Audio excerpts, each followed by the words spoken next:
Yang dihinakan Allah dimuliakannya, yang dimuliakan Allah dihinakan.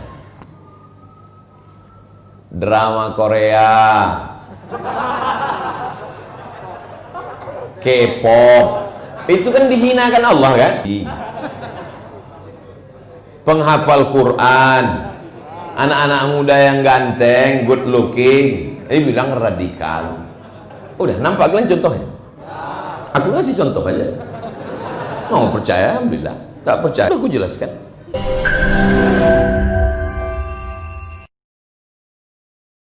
Jangan lupa subscribe, like, and share. Rezeki itu lebih tahu di mana alamat kita daripada kita tahu di mana letak rezeki kita. Rezeki itu lebih bersemangat mencari kita daripada kita mencari rezeki kita. Betul tak cakap tuh? Betul. Rezeki itu lebih tahu di mana Abdul Somad daripada Abdul Somad tahu di mana rezeki. Saya tak tahu di mana letak sarapan saya pagi. Entah di warung mana, entah di rumah mana, tak tahu. Tapi lontong sayur itu tahu di mana saya berada. Takkan mungkin dia salah alamat. Betul? Begitu jugalah malaikat maut takkan mungkin salah cabut nyawa. Takut betul, sampai salah lauk pun dikasih hand sanitizer. Saking takutnya, mati juga. Matinya bukan kena COVID, matinya kena klakson. Ini klakson orang dari belakang, ten ten, kumat darah tinggi dia, mati. Tapi jangan gara-gara ini lalu kita tidak ikut protokol kesehatan. Tetap pakai masker. Saya kemana-mana saya gantungkan masker. Tak benar tinggal. Tidur pun saya gantung. Tahu kita mati? Tuduh orang kita tak taat. 3. Wal mutasallitu ala ummati. Orang yang berkuasa itu ya wali. Ada istilah wali nikah itu namanya wali jabar, wali majbur. Wali majbur itu dua, ayah sama atuk. Wali majbur itu begini. Ayah kalian yang gadis-gadis. Ayah kalian pergi ke pasar dupa. Sampai di pasar dupa ditengoknya tukang ayam ganteng betul. Dikasih tukang ayam itu pula ayam gratis seekor. Lalu dibilangnya situ, kunikahkan engkau dengan anakku dengan mahar 2 ekor ayam tunai. Sah apa tak sah? Balik dia ke rumah, bilang sama anak gadisnya, anak gadisku, ya, kau udah kunikahkan sama tukang ayam di pasar dupa. Nikahnya sah apa tak sah? Itu namanya wali majbur. Kenapa? Karena dia bisa memaksa. Makanya ada aliran ahli bid'ah di dunia ini namanya Jabariyah, karena kata dia hidup ini terpaksa oleh takdir. Bil Jabarut, orang yang memimpin umatku tapi dengan memaksa. Ada orang sekarang jadi pemimpin karena memaksa? Ada. Pak RT, Pak RW, tolong pilih ini. Kalau tak pilih, tak turun dana. Bil Jabarut. RT dipaksa karena kades mau naik. Tolong yang gubernur, bupati, presiden jangan tersinggung. Aku cerita kades aja sini. RT tolong pilih ini. Kalau tidak, awas, tak turun dana kalian. Bil Jabarut. Akan ada sekelompok manusia memimpin umatku nanti di akhir zaman, tapi dia dengan memaksa. Setelah dia berkuasa dengan memaksa, apa yang dia lakukan? Liyudhilla man a'azzallah, menghinakan yang dimuliakan Allah, wa yu'izza man adhallallah, memuliakan yang dihina Allah dimuliakannya. Ada tak zaman sekarang? Saya ulang sekali lagi, yang dihinakan Allah dimuliakannya, yang dimuliakan Allah dihinakan. Drama Korea, K-pop, itu kan dihinakan Allah kan? Penghafal Quran, anak-anak muda yang ganteng, good looking, bilang radikal. Udah nampak kan contohnya? Aku kasih contoh aja. Mau percaya, alhamdulillah. Tak percaya? Aku jelaskan. Berkuasa karena memaksa, setelah berkuasa menghinakan yang dimuliakan Allah, memuliakan yang dihinakan Allah SWT. Hebat tak Nabi Muhammad? Hebat. 1400 tahun dia sudah meninggal, tapi tak. Jangankan filosof, kita aja kadang bercakap hari ini, besok tak laku lagi. Nabi SAW 14 abad bisa. Tolong kalau waktu udah habis kasih tahu.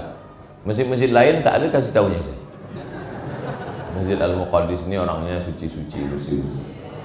6.13 stop, kita sholat sunat Isra. Wal mustahillu hurmatallah, orang yang menghalalkan yang diharamkan Allah Subhanahu wa taala. Semua yang dihalalkan Allah diharamkannya. Semua yang diharamkan Allah dihalalkannya. Sampai-sampai babi pun dihalalkan. Babi itu yang haram tuh dagingnya aja. Kalau bulu babi tak apa-apa. Enak kali rotinya tadi Ustaz. Crispy. Apa tak enak? Kuasnya bulu babi. Bahkan sampai ke kuas untuk memoleskan bedak tu kayak bulu babi. Bagaimana kita tahu cara membedakan itu kuas ijuk dengan kuas bulu babi? Ambil sebatang dua batang, bakar. Kalau tercium bau rambut berarti bulu babi. Lebih gurih, lebih lembut, lebih tenang. Hati-hati. Menghalalkan yang diharamkan Allah Subhanahu wa taala. Wal mustahillu min itrati ma harramallah, menghalalkan yang diharamkan Allah Subhanahu wa taala.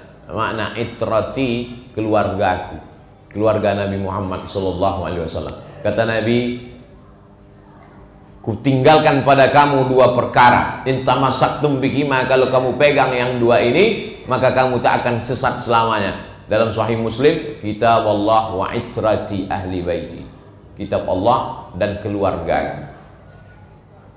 Nabi Muhammad SAW punya anak namanya Sayyidah Fatimah. Fatimah punya anak, nama anaknya Sayyidina Husain.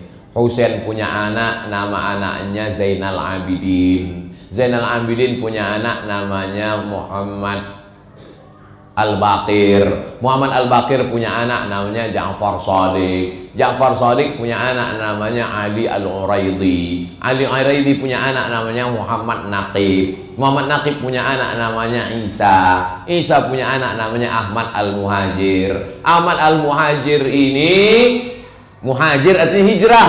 Hijrahlah dia ke Hadramaut, Tarim, Yaman. Sampai di sana beranak pinaklah dia. Salah satu nama anaknya itu adalah Abdurrahman As-Saqqaf. Saqqaf artinya atap. Kenapa disebut atap? Karena ilmunya, bangunan ini yang paling tinggi apa? Atap. Jadi kalau ada orang ilmunya paling tinggi, Saqqaf, atap. Karena orang Indonesia payah menyebut Saqqaf, siapa namanya? As-Segaf, As-Saqqaf. Anak-anak As-Saqqaf inilah, keturunan dari As-Saqqaf inilah, ada Asy-Syihab, ada Al-Idrus, ada, inilah keturunan As-Saqqaf. Lalu cabang-cabang yang lain ada Al-Haddad. Inilah keturunan itrah Rasulullah sallallahu alaihi wasallam. Orang Riau ini cinta tak kepada keturunan Rasulullah? Mana buktinya? Nanti antum pergi ke Jakarta, ada Habib Rizik Syihab, ada Habib Bahar bin Sumaid, ada Habib Ali Zainal Abidin. Di Yaman paling banyak Habib. Di Mesir Habib. Wakil rektor Al-Azhar itu Habib, keturunan dari Al-Husain. Di Maroko, Raja Maroko itu Habib. Jadi kalau ditanya orang, ada Habib di Pekanbaru? Siapa Habib Pekanbaru? Habib Taufik As-Segaf, Habib Muhammad bin Syihab. Ketahuan tak pernah ikut pengajian Habib. Ustaz Somad Habib, gimana Habib hidung pesek? Habib itu diambil dari kata hub. Hub artinya cinta. Orang yang kita cinta itu disebut dengan Habib. Orang Mesir kalau dia manggil suaminya, ya Habibi, ya Habibi, artinya kekasihku. Kawan kami ada orang Aceh namanya Habibi. Jadi waktu kami naik bis, ada kawan manggil Habibi, Habibi, semua orang Mesir nengok.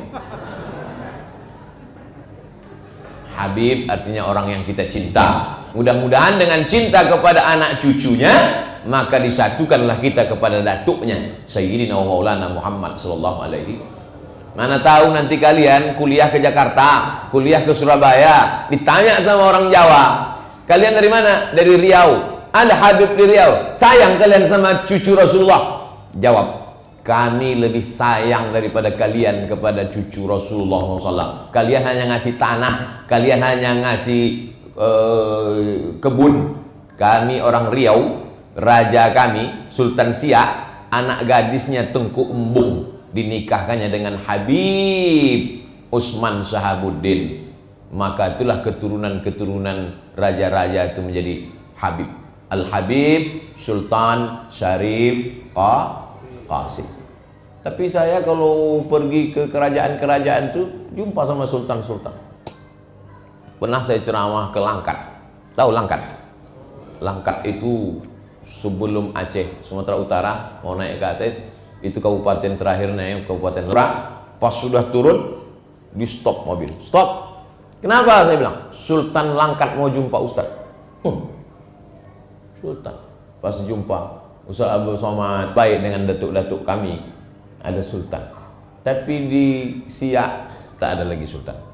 Sejak sultan terakhir, Sultan Syarif Qasim II, dia tak punya anak, habis, tinggallah istananya.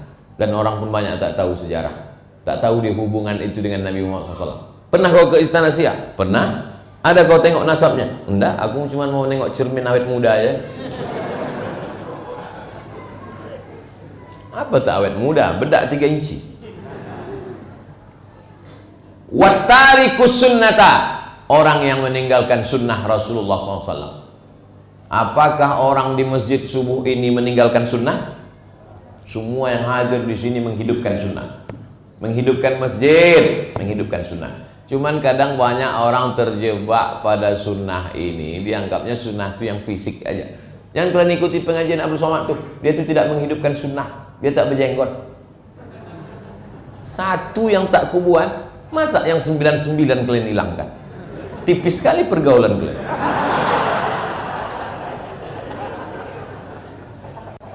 Jadi jangan i'dilu huwa aqrabu littaqwa. Adil lah, bersikap adil. Jangan gara-gara satu tak dibuat orang, gara-gara hujan sehari hilang kemarau setahun. Satu yang tak dibuat orang, lalu kita salahkan. Oleh sebab itu kita mesti adil. Sunnah itu tidak hanya sifat zahir. Tapi bukan saya menyalahkan yang pakai jenggot, bersorban sunnah, pakai jubah sunnah. Kalau Habib-Habib itu dari ujung rambut ke ujung kaki sunnah. Di atas pakai sorban, berjenggot, pakai celak. Ismit, Nabi pakai celak. Ternyata setelah diteliti, celak itu obat untuk menyegarkan mata. Pakai cincin di kelingking, Nabi pakai cincin di kelingking. Pakai tongkat. Nanti kalau nampak antum ada ustadz belum tua kali, masih muda 30-40, tapi pakai tongkat. Dan Nabi itu pakai tongkat. Semua Nabi pakai tongkat. Cuman paling hebat tongkat Nabi Musa, dipukulkannya 12 mata air memancar. Ustadz sekarang pakai tongkat, keran air mati. Wattarikus sunnata. Jadi kita semuanya di Pekanbaru ini melaksanakan sunnah, meramaikan masjid sunnah, ikut pengajian sunnah, hormat kepada ulama sunnah. Maka kita di sunnah. Hadis akhrajahu Tabrani. Hadis ini disebutkan oleh Imam At-Tabrani. Wa sahhahu Ibnu Hibban, dinyatakan sahih oleh Imam Ibnu Hibban wal Hakim. Imam Al-Hakim mengatakan hadis ini sahih. Imam Tabrani mengatakan, Imam Ibnu Hibban mengatakan hadis ini sahih. Kalau sudah ulama mengatakan sahih, ikut saja, manut wae. Saya tidak percaya dengan Imam Al-Hakim. Imam Al-Hakim kau tak percaya, tapi pilot pesawat kau percaya? Ada orang zaman sekarang, Imam Hakim dia tak percaya, Imam Tirmidzi dia tak percaya, Imam Ibnu Hibban dia tak percaya, tapi pilot pesawat dia percaya. Mana contohnya? Buktinya kalau dia naik pesawat tak pernah diceknya pilot itu, mana rem tangan handbrake-nya, ini giginya matic apa manual. Sama ulama tak percaya, tapi sama pilot pesawat percaya. Rupanya pilot itu sakau. Banyak kan pilot yang dites ternyata positif. Oknum, tidak semua pilot. Paham yang saya cakapkan nih? Maksudnya percaya kepada ulama yang memandai-mandai. Tak percaya sama saya tak apa-apa, karena saya tak pernah bicara menurut pendapat saya. Saya bicara menurut ulama. Belum pernah saya berfatwa menurut saya. Saya sadar saya bukan ahli fatwa. Walaupun kalau mau saya cetak kartu nama ini lebih panjang dari amplop lagi. Tapi dia tak mau. Hadis 18 dari Katsir bin Abdullah bin Amr bin Auf, dari bapaknya, dari kakeknya. Aku mendengar Rasulullah bersabda, "Inni akhafu ala ummati min salasin." Yang aku khawatirkan terjadi menimpa umatku ini ada 3. Yang pertama, min zallati alimin, orang berilmu terpleset. Orang berilmu silap. Orang berilmu salah. Kalau ada satu orang penumpang salah dia, satu orang penumpang bis salah dia, yang salah berapa orang? Siapa pakai blender di atas? Kalau ada satu penumpang bis salah dia, silap dia, yang salah berapa orang? 1. Tapi kalau supir busway salah, berapa yang ikut salah? Tengok penumpangnya dulu. Itulah bahayanya kalau seorang berilmu salah. Makanya saya selalu mengatakan, menurut buku yang pernah saya baca begini. Tapi kalau kalian mau lagi, tanyalah Dr. Mawardi Muhammad Saleh. Dia itu 13 tahun di Madinah dan dia jurusan fikih. Ada gitu saya jawab kan? Tak pernah saya mengatakan ini menurut saya, yang lain daripada saya tuh upil-upil aja itu. Tak pernah. Oleh sebab itu maka menurut buku yang pernah saya baca, menurut guru-guru saya dulu, jangan sampai kita mengaku kita yang paling ulamanya. Menurut ulama, maksudnya menurut ulama itu dia, yang lain daripada dia itu tak ulama. Zallati alimin. Jangan sampai kita salah. Yang kedua, wa min hawa muttaba'in, mengikut hawa nafsu. Hawa nafsu ini kalau dipeturutkan, nafsu makan, nafsu minum, nafsu politik, nafsu mau terkenal, nafsu mau dipuji-puji orang. Ada orang nafsu makannya tak pada kuat, nafsu berbini pun tak kuat, tapi nafsu politik kuat. Udah 50 tahun jadi kades tak turun-turun, gigi habis turun udah, dia tak juga mau turun. Nafsu politik. Ada pula orang nafsu politiknya tak pada kuat. Bapak mau jadi RT, saya udah dunia ini tak ada lagi, tapi ingin dipuji-puji orang. Kalau dipuji ustadz lain mengamuk. Ada ustadz di Pekanbaru, siapa namanya? Ustadz Somad. Kata orang dia tuh hebat. Mana pula hebat dia? Hebat lagu lagi.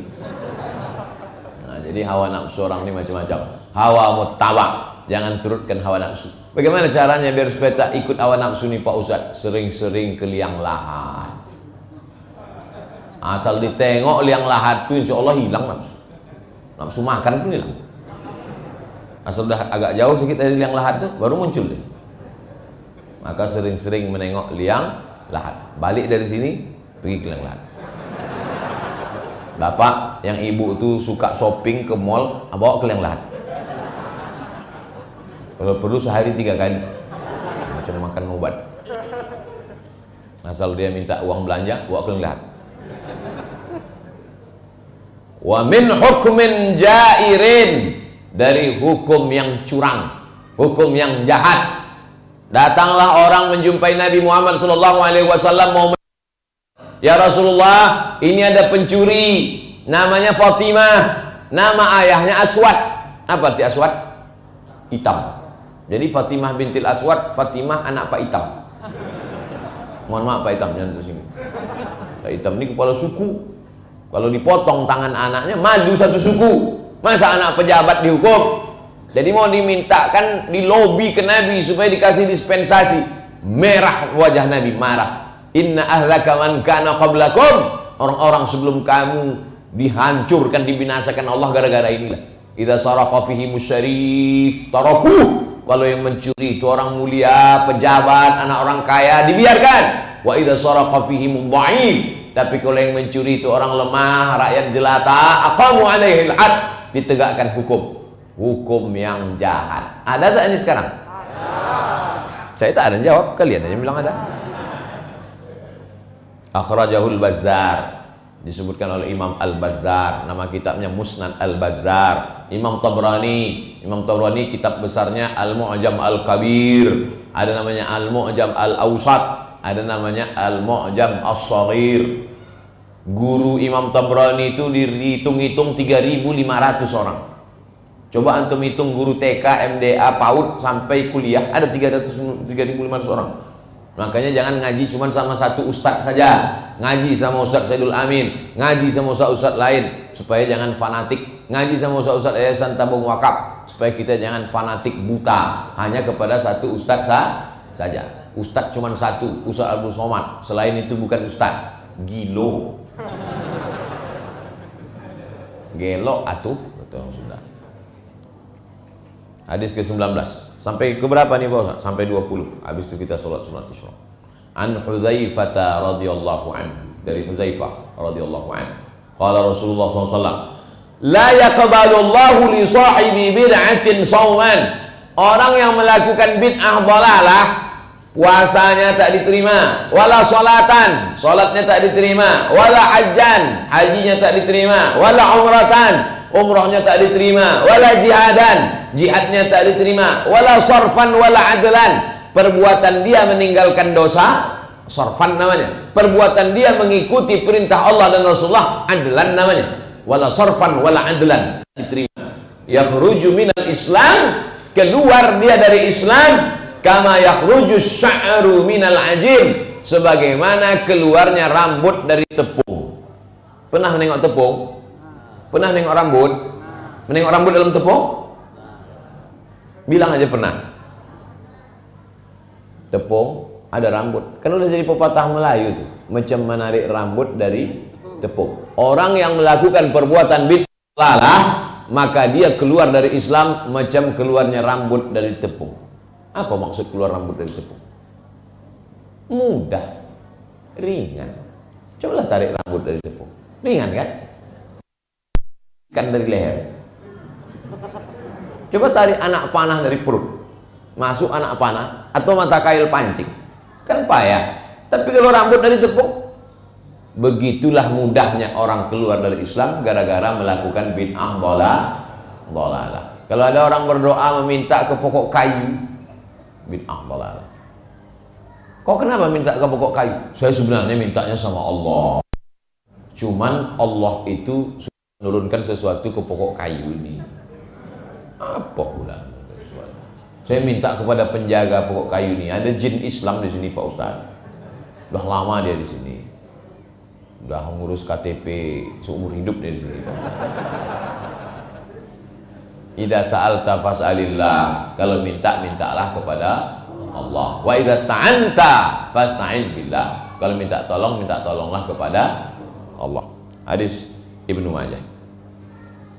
Nama kitabnya Sunan Ibnu Majah. Hadis yang terakhir ke-20 dari Kasir Ibnu Abdullah Ibnu Amr Ibnu Auf, dari bapaknya, dari kakeknya, Rasulullah SAW berkata kepada Bilal bin Haris, bukan yang muazin. Yang muazin itu Bilal bin Rabah. Yauman, suatu hari, i'lam ya Bilal, ketahuilah wahai Bilal. Kata si Bilal, ma'alam ya Rasulullah. Ketahuilah yang wahai Bilal. Apa yang perlu kau ketahui wahai Rasulullah? Kata Bilal. Kata Nabi, i'lam, ketahuilah wahai Bilal, anna man ahya sunnatan min sunnati, siapa yang menghidupi satu saja sunnah dari sunnahku, umitat ba'di kana lahu minal ajri mithlu man amila biha min ghairi an yanqusa min ujurihim syai'an. Siapa yang menghidupkan satu sunnah saja dari sunnahku, maka sesudah itu dia mati, sunnahku itu sudah hilang, tak ada lagi sunnah itu, tapi dihidupkannya sesudah aku mati, karena lagu minal ajri, maka dia dapat pahala seperti orang yang melakukannya tanpa mengurangi pahala orang itu walau sedikit pun. Ada satu sunnah yang sudah ditinggalkan orang, umitan min ba'di, dihidupkannya balik sunnah itu, maka dia dapat pahala seperti orang yang melakukannya sampai hari kiamat. Sunnah pakai jubah, pakai sorban hampir punah di India, karena sorban orang Islam kalah dengan sorban orang Sikh, dengan sorban orang India. Ada sorban bid'ah, ada sorban sunnah. Datanglah ulama namanya Syekh Zakaria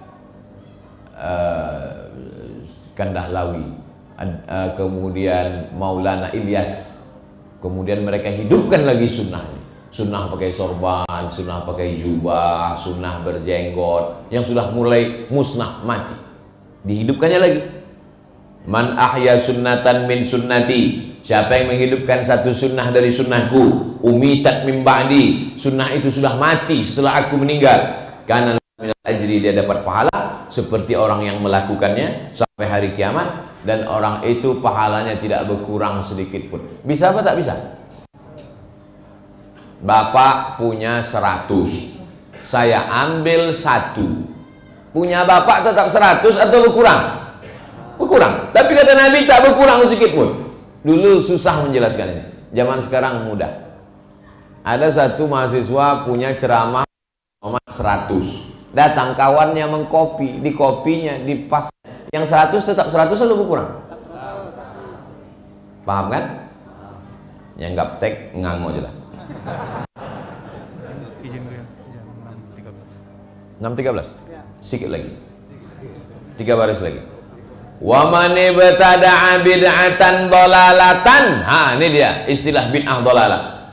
Jadi tidak semua, siapa yang melakukan bid'ah dhalalah la yarda Allah, tidak diridai Allah wa rasuluh dan Rasulullah SAW, kana alaihi mithlu atham, maka dia dapat dosanya min amali man amila biha, orang yang melakukannya, la yang dzalika min auzarin nasi syai'an.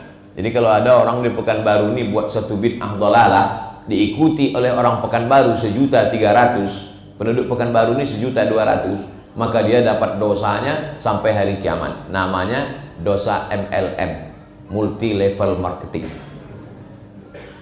mengalir terus. Makanya jangan buat bid'ah dhalalah. Tapi kalau bid'ah hasanah, maka insya Allah dapat pahalanya sampai hari kiamat. Amin. Akhrajahu Ibnu Majah. Hadis ini disebutkan oleh Imam Ibnu Majah dalam Sunan Ibnu Majah, wa Tirmidzi, Imam Tirmidzi. Apa status hadis ini? Wa qala hadisun hasan. Hadisnya hadis